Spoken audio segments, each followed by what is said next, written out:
All right. All right.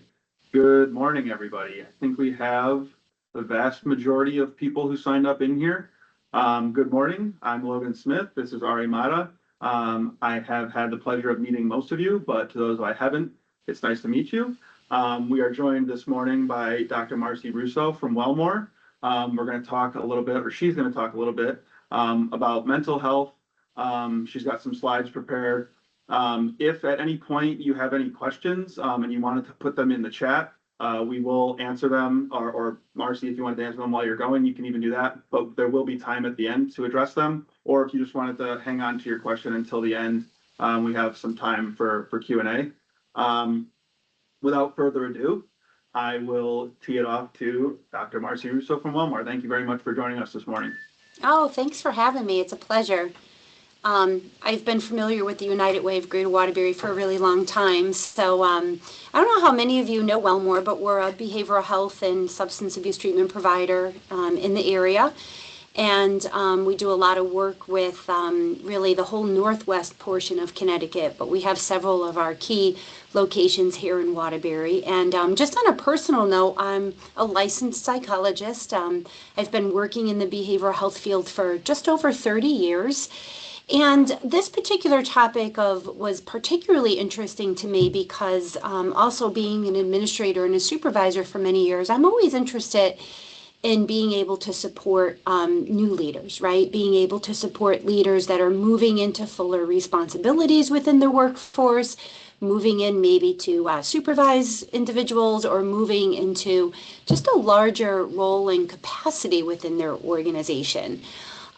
So when I put together the speech today, I thought of that, of how to support people when they're either making transitions in their employment or they might be supporting individuals, working with individuals, or even supervising individuals that are making some type of transitional change. So maybe just by a show of hands, how many of you are actually in one of those types of transition roles? Recently got a new promotion, recently moved into a new role, or might be supervising somebody that fits those particular bills? Anybody? A little bit? Okay. So there's particular age groups where transitions in life are particularly important and hit mental health adjustment in significant ways. And so certainly employment transitions can be very difficult for individuals settling into a new role or a new expectation at work can be a very stressful time for individuals. And that means also that young adults are particularly vulnerable because those are individuals that have a lot of transitions out of college into the workforce and into the workforce where it might be a job for the first time that has some real world, demands, which might be quite different than how time had been structured before or life was structured before. I have a few slides that I can share with you. Probably I'm going to share them when we get into a little bit of the impact of the digital world on adult transitions. But let me tell you just a little bit about what we know in terms of mental health and particularly adults in an earlier age group. So anybody in the age group between 18 and 30 by chance on the phone? Okay. So for those of you that are not in that age group and are a little bit more seasoned, myself, I'm much more seasoned than that age group, but some of you might have a different level of seasoning after that age group. That age group is particularly vulnerable to mental health disorders, believe it or not. So just on average across the United States, there's about 36% of individuals aged 18 to 25 that experience a mental health disorder. And actually 62% of adults in the US that have mental health conditions, those mental health conditions started before the age of 25. So that's 62% of individuals that have mental health conditions have been dealing with some symptoms related to their mental health condition since before the age of 25. So adulthood is a very interesting time for many individuals. And despite, sort of a real large demand for treatment, and despite a large number of adults that are experiencing mental health conditions, only 10% of people with a serious mental health condition like major depression end up receiving adequate treatment. And so that's really interesting. You might say, wow, only 10% of those that have a major, mental health condition like depression receive treatment. Why is that? Well, there are several factors that, factor into that, such as like, is services available? Are services close to them? Is there access to services? Is their insurance company going to cover it? And is, the individual willing to receive treatment? Because unfortunately, there's still a lot of stigma in the world today about mental health and what does it mean to have a mental health condition.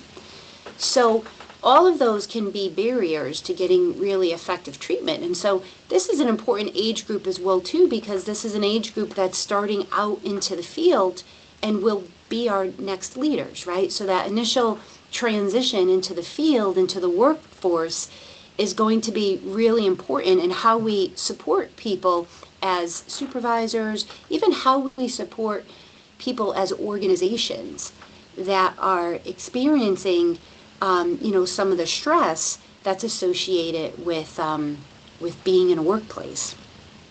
So also increasingly prevalent among younger populations is the rate of mental health disorders, and there's several factors that have contributed to that.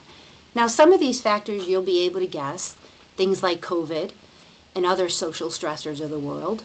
So what's happening to our society since COVID is we've had fewer and fewer opportunities to have face-to-face conversations with people. Even on digital platforms, sometimes we're still not face-to-face, right? We're running around, our cameras are off, we're not maybe fully paying attention, we're multitasking, which will be another topic that we'll talk about today. Everybody actually thinks that there's some advantages to multitasking, and I will convince you today there is not many advantages to multitasking. So yeah, fewer and fewer opportunities for face-to-face interactions, different social stressors of the world. Those might be different academic or economic pressures. I think economic pressures are particularly relevant for early and mid-adults that are in their careers of trying to manage home and bills and cars and maybe new children, and trying to do that in areas of, within their means. Myself, working for private nonprofit organizations my entire career, that can be challenging. Most individuals that love working for private nonprofit organizations do it because they're very mission-driven people, and they get a lot from serving a mission and serving their communities. Certainly don't work for private nonprofit organizations to make a gazillion dollars, right? So economic stressors can be present. Also, the way in which we have an increased use of our social and media world. The increased media use can have negative impacts on individuals that can certainly affect their mental health, adjustment as well. So just to share a few slides that I put together for you.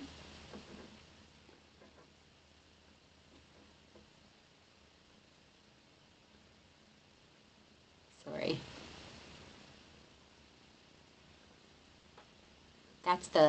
It's interesting, we're talking about multitasking use, and I had trouble finding slides because I have way too many windows open.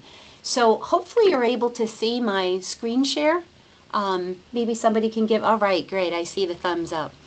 So just to talk a little bit about why does, transitions, why does this topic matter for individuals at work? So again, whether you have some type of new role at your organization, whether you're supporting somebody, or maybe you have a colleague that's going through this, it's important to pay attention to, because these types of transitions lead people to be at high risk for stress and disengagement, right? So the things that we're going to talk about today really focus around a stressful time that you have at work Compound it by the fact of all the digital expectations or the digital overload that you might be experiencing both at work and then in your personal life, has this cumulative effect on individuals that really can impact retention at the job place, performance at our job place, and actually really our long-term workforce stability. So, these types of things can have significant impacts on our organizations that we work for and our organizations that we manage. So there's a thing in our field called practice shock.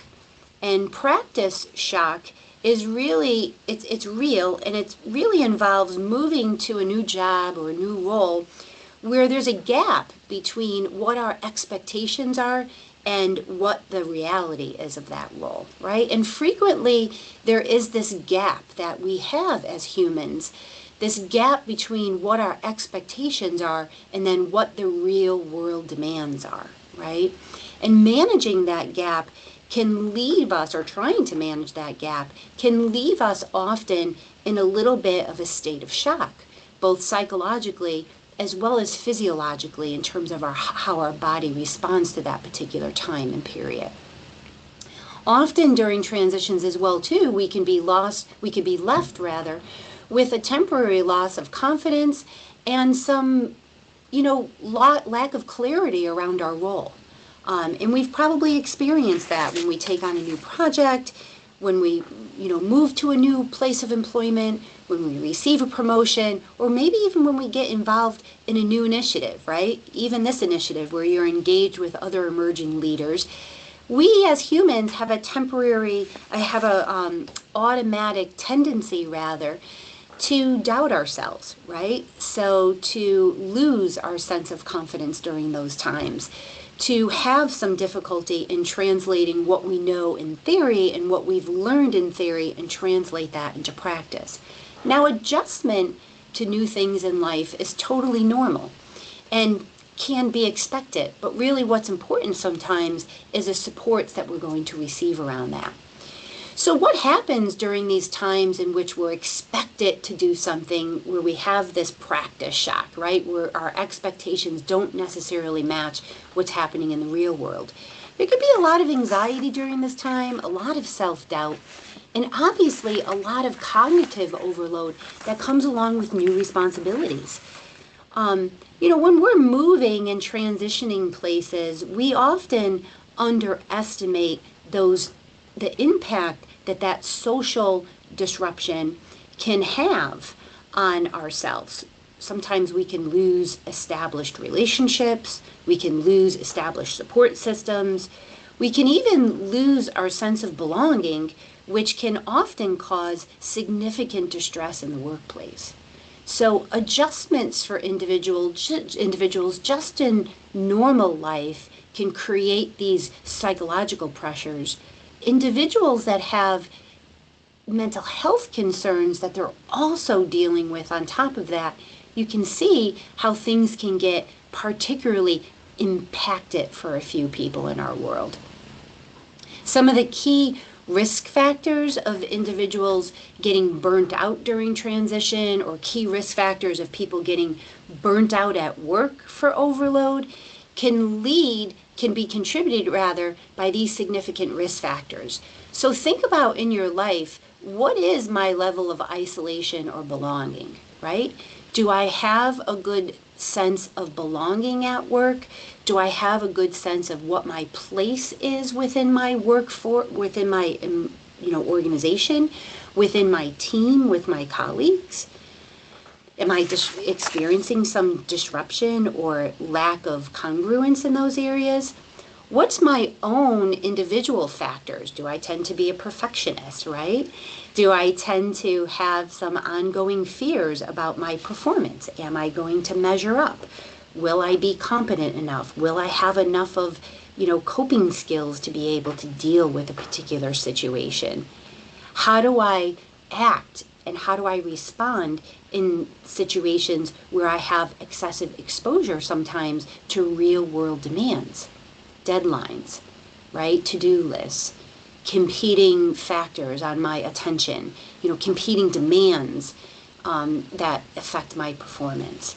So really important to take a look at what are some of those individual factors that might contribute and that might actually serve us not so well in the times of distress, right? What kind of structural supports do I have? Do I have good supervision, right? Do I have clear work expectations at work? Am I in a toxic or isolating culture at work by chance? Or am I in a toxic or isolated culture in my family or within my friend group outside of work? So these risk factors can place people at increased risk, not only for workplace burnout, but also for increased experience of mental health conditions. So it would be important to make sure that some protective factors for individuals are put into place. And what I mean by protective factors is these might be factors that you might want to think about. How can I implement these things or help to support these things in my workplace, to help fellow employees, to help myself, to help those that might be going through transitions? And even more importantly, how can I put some of these protective factors into my own personal life to protect some of my basic mental health habits, right? My positive mental health habits. So let's talk about a few for a few seconds. So early connection and psychological safety is really, really important. How connected are you at work, right? Do you have supports built in at work? New hires that you hire, people that are in transition points at your place of employment. Do you have ways in which your organization actively seeks support for them to be able to adjust better, right? So that those individuals aren't figuring it out alone. Those individuals aren't learning, trial by error, right? That they have maybe one or two safe colleagues that have a positive approach to work, colleagues that might have a positive adjustment to the organization that you're at. How do you match people up so that individuals that are coming in can ask questions, can have relationships with people so that they're not figuring it out alone, right? Having positive problem skills actually leads to far better outcomes. When we don't have positive problem solving skills, we end up taking an avoidant or an emotional suppression response, right? Oh, I'll deal with it later. Oh, things aren't that bad. Or I'll just suck it up, right? Those types of responses can really negatively impact individuals' mental health, right? What are some other positive protective factors that one might think about for themselves, right? Well, how about some individual habits, right? Like, what's my level of physical activity? What's my sleep regulation schedule? What are my time boundaries, right? How do I avoid work spilling over into my personal life? That's probably a tough one, right? And these don't help because we're so connected that everything spills over into everything else, right? Traditionally, what we thought was a 9 to 5 job, where there's some boundaries and some protective factors around that, turn into, constantly being what I call a phenomena of being always turned on, okay? Once I share my screen, you all get minimized, so please interrupt if you have a question. I always have a fear that I'll miss a hand if that comes up.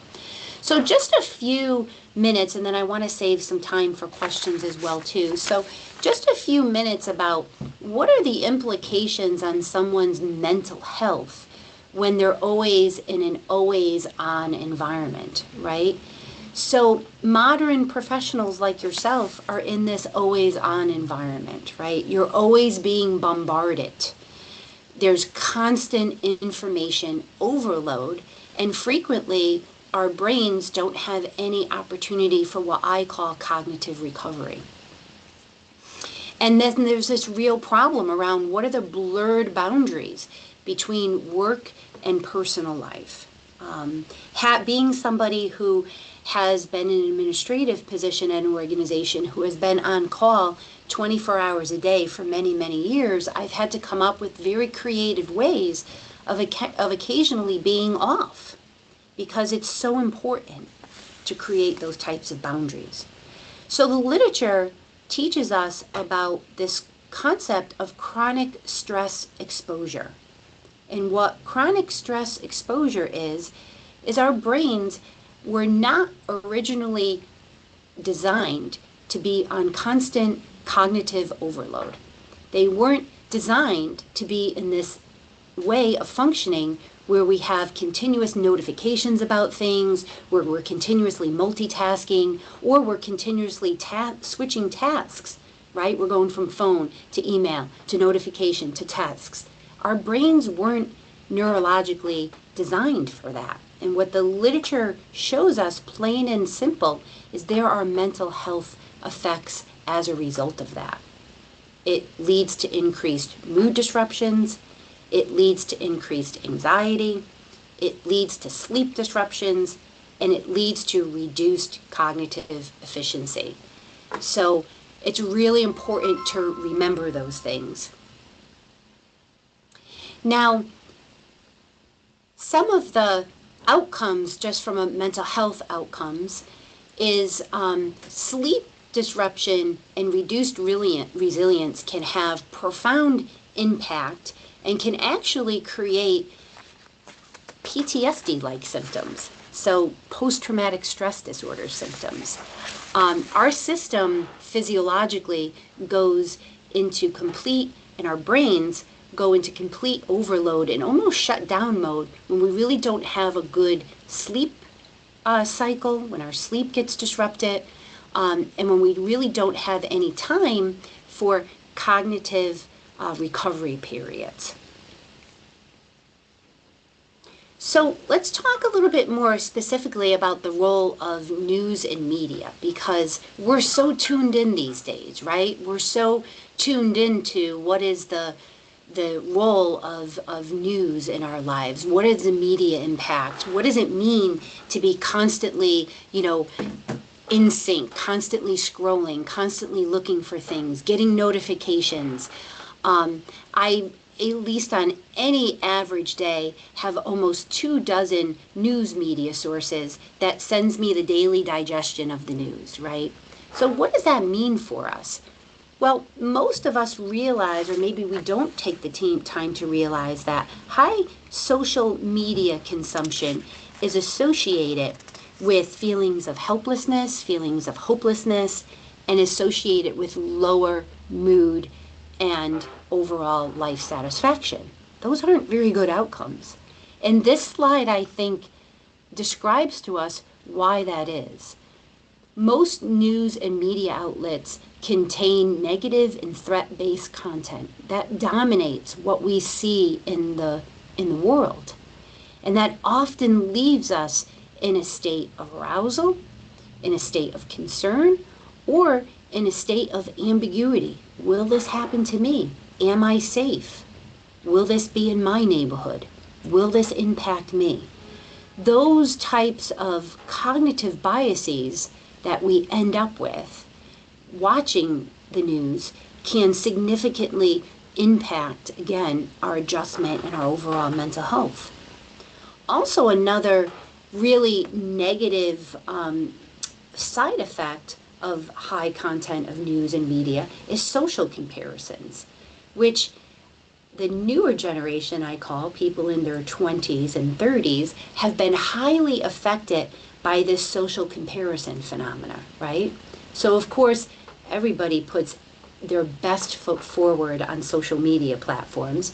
People looking at that tend to forget that that's a very artificial representation of people's lives. Instead, we automatically assume that that's status quo, that that's normal, and then we compare ourselves, of course, in a social comparison frame.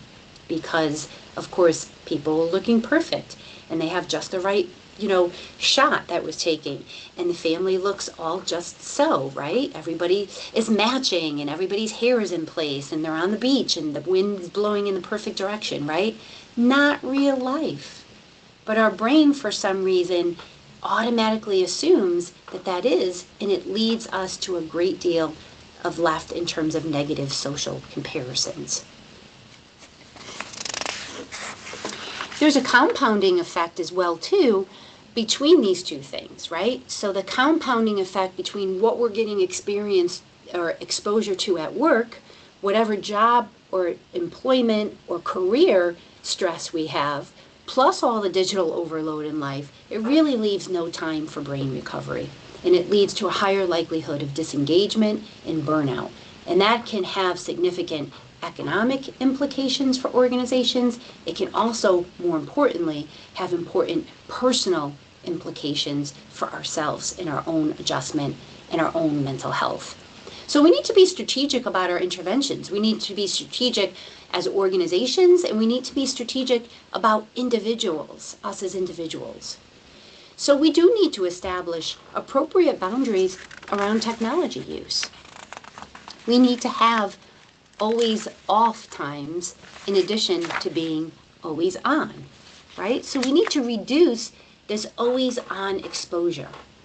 So what can we do? Well, turn off some of your notifications. I tell people, turn off those non-essential notifications. Is it really important to you to know what Apple News has to say today when you're seeing it in 5 other places? Or is it really important to know that Dunkin' Donuts is having 50% off today on certain things, or that you earn extra points before 8 a.m., right? I turned that one off right away. So turn off those non-essential notifications. It will help you less distractions, less mind shift that you're switching and constantly getting notified about things. Create checkout times, right? These things sound simple, but it takes some discipline. Create times where you're purposely not connecting with the news, not connecting with email, not connecting with texts. And totally avoid passive and continuous scrolling, right? So many times I hear from young people, what are you doing? Oh, nothing, I'm just looking through TikTok. Oh, nothing, I'm just, going through whatever you fill in the gap in the social media platform. Actually, you're not just going through something. Your brain is still processing all of that information unconsciously. Our brains function at a very parallel processing level. So not only are we very actively paying attention to what it is that we're processing. So you're maybe actively paying attention to my slides, actively paying attention to my voice, actively trying to think about the content of our material. You're also very, very conscious on an unconscious level of all these other things that are happening around you. The wind blowing outside, your phone vibrating on the desk, the noise out in the hall, your pop-up screen that's coming up on your computer. Those things catch your attention whether you realize it or not. So passively scrolling, you're not passively scrolling. Your brain is not still processing information on an unconscious level and is available for subsequently processing later on. Encourage structured onboarding and mentorship. I say that not only in your personal lives, but in your work lives. Be intentional about at least 1 or 2 relationships that you have during transitions at work, right? How do those relationships support you? During stressful times at work, how can those relationships support you? Promote recovery practices and focus time. Take short breaks. Go for a quick walk. Take quiet time. Pick low stimulation activities and pick them intentionally, right? Protect your sleep time. I tell people all the time, no screens 30 to 60 minutes before sleep. I feel like a mom because that's what I tell my children all the time. Staring at a screen is probably one of the worst things that you can do for your brain when you're trying to slow it down and when you're trying to end the day and when you're actually trying to fall asleep, right? Engage in deep work blocks. I call this all the time, move away from like this multitasking and intentionally get into one activity for a good half hour, 45 minutes, right? I think we need to go back to just the good old, read a book, the same chapter for a good 30 minutes or 45 minutes. So it's really important, right? Or engage in the same activity for a good block of time and force yourself to try to avoid distractions during that period. It actually reacquaints your brain with the need to do deeper processing and deeper, understanding of information. when we're multitasking, our brain gets so used to a very shallow processing of information. And shallow processing leads to a lot of forgetting. And so you might notice about yourself that the busier you are and the more you move around with different tasks, the more you forget, the least likely it is for you to be able to be efficient, and the least likely it is for you to really remember and be able to use that information for later cognitive use. So really multitasking works against us in many, many, many ways. So I'm going to stop sharing because I want to make sure that I give you guys enough of time to ask some questions and to, engage a little bit with material and engage a little bit with myself. Did my screen stop sharing so that we can see each other? Okay, Yes. great. Perfect. So, Catherine, it looks like you might have your hand up. Go ahead. Good morning. Thank you very much. And I'm a Gen Xer. Okay. It's clear. Go Gen X. Yeah, a couple of things. I would love to hear your take on like the effects of cortisol and dopamine as regards to this subject. And also you talked about the literature. I'd be interested to know what that literature is specifically so I could read more about it and see if you could give examples about that talked about mood disruption and sleep disruption as relates to some of these things that we've been talking Yeah. about for protective factors. I'll send along some resources for you. I use 3 websites all the time, and they're most reputable. They're connected to any article that you want to pull up in, and they're really probably, I suggest them all the time. The first 2 are more academic, and then the third one is really more of a resource one. So the American Psychological Association is probably one of the best websites out there, not only to get best practice guides around how to handle mental health disorders, how to identify them, how to live with them, but it also has some of the best articles out there on brain research. So that's the American Psychological Association. The second one is the National Institute for Mental Health, the NIMH. Another wonderful, reputable, long-standing website that's going to basically be your gateway into anything academic on any mental health topic that you want. So 2 musts for websites. And I can send you some very specific references through Logan, after this as well too. So cortisol and adrenaline, yes. 2 of the hormones that are naturally produced in our bodies, and probably 2 of the hormones that we don't really want a lot of, or we want small doses of them at appropriate times. So they're both stress hormones. And historically, our body physiologically has a really nice way of self-protecting itself. And when the brain detects a threat in our environment, it naturally produces cortisol and adrenaline because those types of hormones engage the body to basically guarantee survival, right? So it makes us more alert. It makes the body work more efficiently.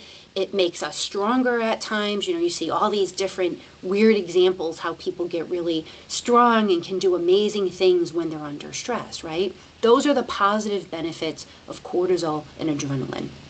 Our bodies, though, however, our brain and our physiological bodies weren't made to have those hormones be forever present and flowing in our body all the time. That's when we start to get in trouble.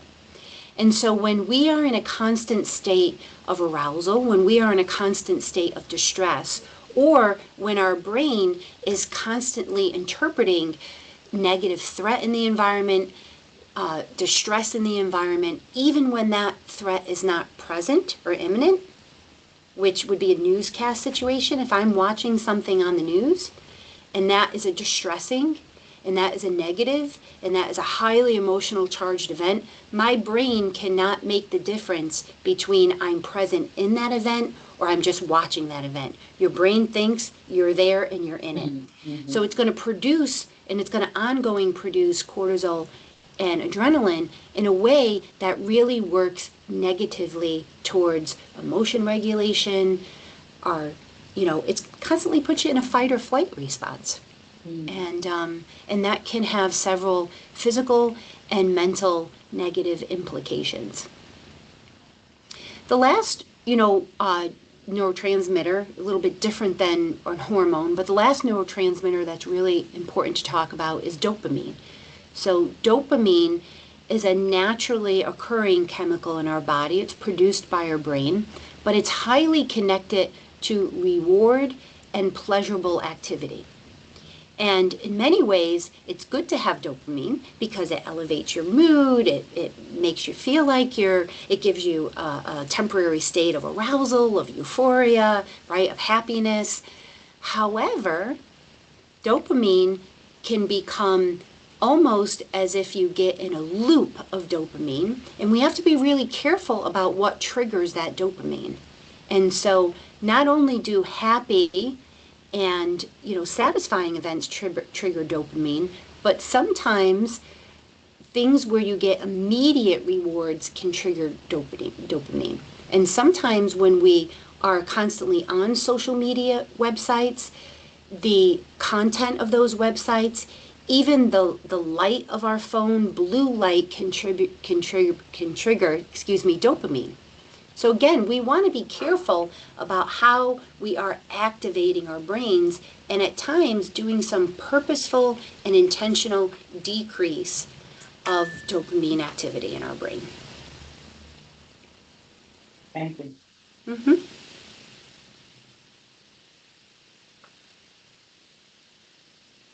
Yes, Logan. Thank you very much. First and foremost, I just wanted to say that I thought this presentation was really, really informative. There was actually a couple topics that you spoke about that I had been like thinking about internally. So when you brought them up, I was kind of like, that's really funny that she's mentioning that. One in particular, and Ari and I kind of both agreed on this, was the idea of multitasking. And something that you said that really stuck with me was that when you're multitasking, your memory really starts to kind of fail you because you're trying to keep track of so many things. And that is something that actually I noticed like recently with myself. Like my memory is something that I would consider as pretty good. But that's something that I've been noticing lately is like I'm forgetting like little things or like, oh, I was supposed to reach out to that person or I meant to ask that question. And I'm forgetting those things. So when you said, to really focus on one task at a time, even if it's just for Yeah. 30 minutes or an hour, that really resonated with me. I thought that was really beneficial and would really work.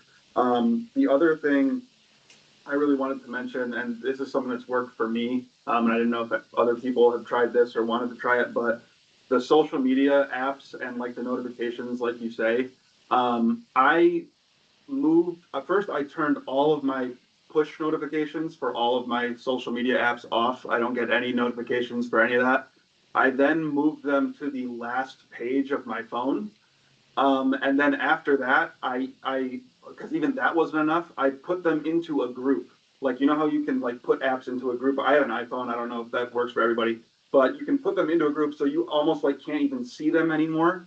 I even did that. They're still there. If I consciously wanted to go use the app, I could do it, but it's just I'm not like just doom scrolling as much as I used Mm-hmm. to because it's just even though it's just a little bit more out of reach, it's changed my habits with my phone, even though I still have it on me at all times. Um, that was just kind of like I said, there's a ton of stuff that you have spoke about that really resonated with me. Stuff that I'd already been thinking about and stuff that I've been wondering about. So I just really wanted to thank you for speaking today. That was like really my only two Good. questions or comments. But I don't know if anybody else had a question.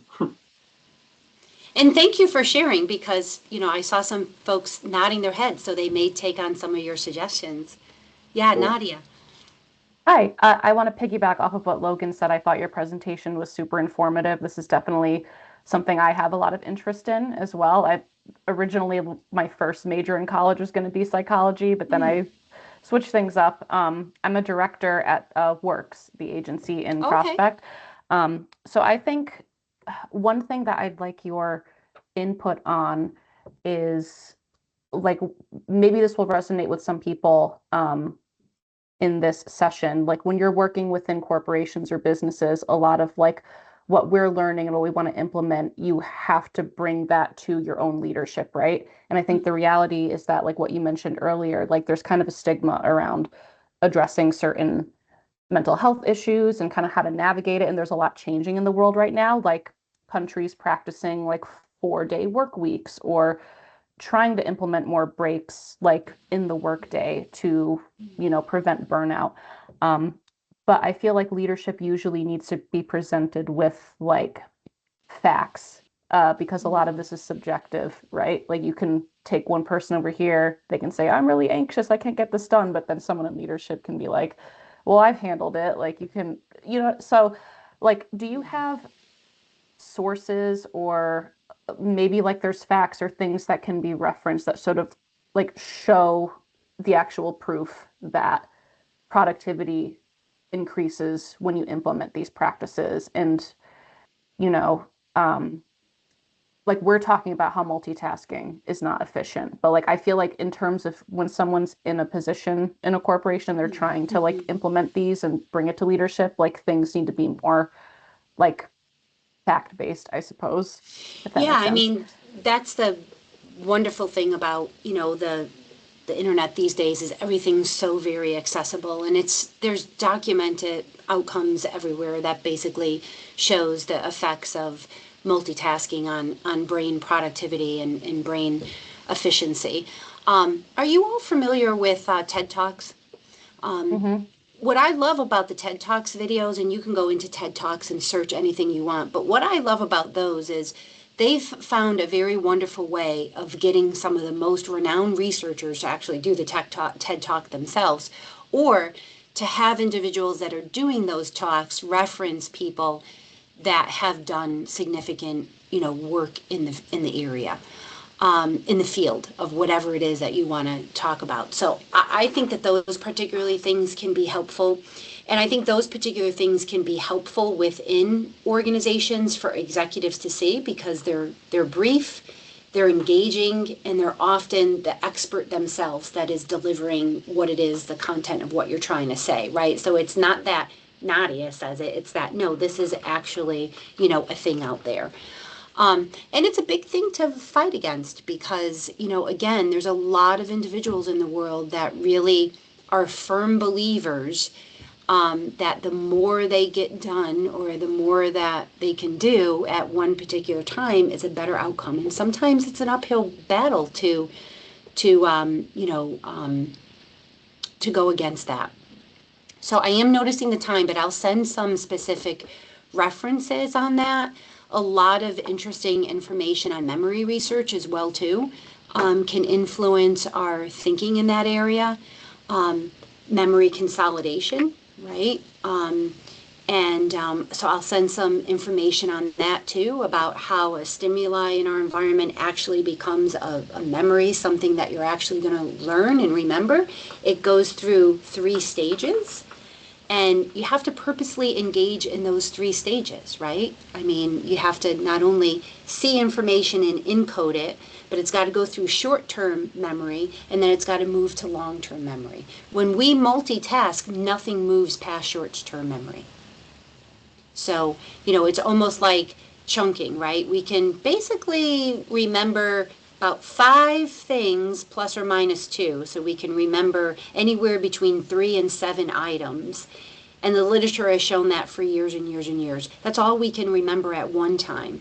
It's all our brain can retain. Think about a phone number, right? You can retain a phone number that you don't know simply through rehearsal, only in short-term memory for a limited amount of time. You have to then do something with that information in a more intentional way to remember it, right? So something fleeting that you see, or tasks that you have to do in a day, some of which are very fleeting, like read this email for 2 seconds and then move on, you're not going to be able to process that information unless you intentionally move that information from short-term to long-term memory storage. And moving it to long-term memory storage needs to require some type of, interaction with that information, needs to require the manipulation of that information. And what does that require? It requires time, right? And it requires time spent at any particular task. So I can send along some of that memory research information as well as, some of the other information just on terms of multitasking.